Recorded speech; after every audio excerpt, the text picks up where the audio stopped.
Let's get back to our breaking news story this morning. As we reported earlier, 4 people, including a child, were shot and killed last night in Alameda.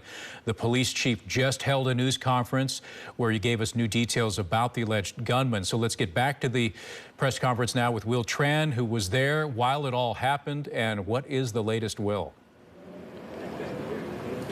The police chief did tell us that the alleged shooter is no stranger to the victims. They believe it was the father of the 2 kids who were shot and the son-in-law of the mother-in-law and the father-in-law who were shot. Altogether, 4 people died. Here's the breakdown. The father-in-law, the mother-in-law, the wife, and the 6-year-old son all died from the shooting. Right now, a 1-year-old baby is in the hospital fighting for his life. According to the police chief, he said it was the quick action of a police officer on the scene that actually saved this baby, and this baby right now is fighting for his life, listed in critical condition. Let me show you video from the scene. This all took place at around 9 o'clock last night on the 400 block of Kitty Hawk, which is just 1 block from the beach.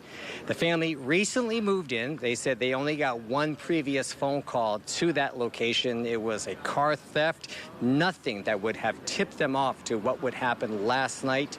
Neighbors heard gunshots. That's when they called 911. Police officers rushed to the scene.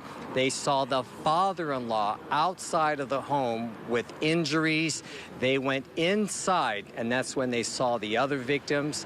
They say that the person who they arrested gave himself up without any confrontation whatsoever. That right now, they said that they did recover multiple guns at the scene. They are working with this particular person who is believed to be the father of the 2 kids, getting more information from him. But during the news conference, the police chief did not mince words about the shooter. These are the actions of a coward.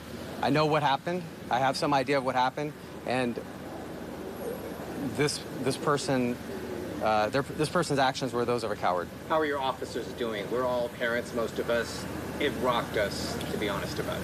Yeah, our officers are hurt. Immediately last night, we called out our peer support teams. Our officers they're professionals, but they're also human beings, and so they are doing their best that they can. But they're going to stay focused on making sure that this family receives the justice that they deserve.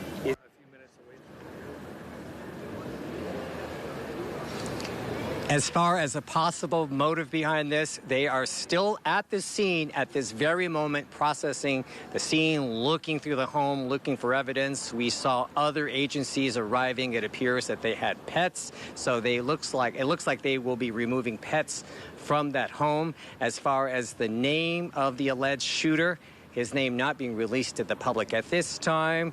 I asked the chief, has the shooter or the alleged shooter confessed to the crime? And he says he has not looked at the footage as far as the detectives talking to this particular person at this time, but it is still very much ongoing. But again, the detail is this person is no stranger to the victims, that in fact they believe he is the husband of the wife who was killed, and it was her mother, her father, and their 6-year-old child, the eldest son, who was shot and killed. They died. They're not sure, or he would not release the details, if they died at the scene or some of them were rushed to the hospital and later died from their injuries.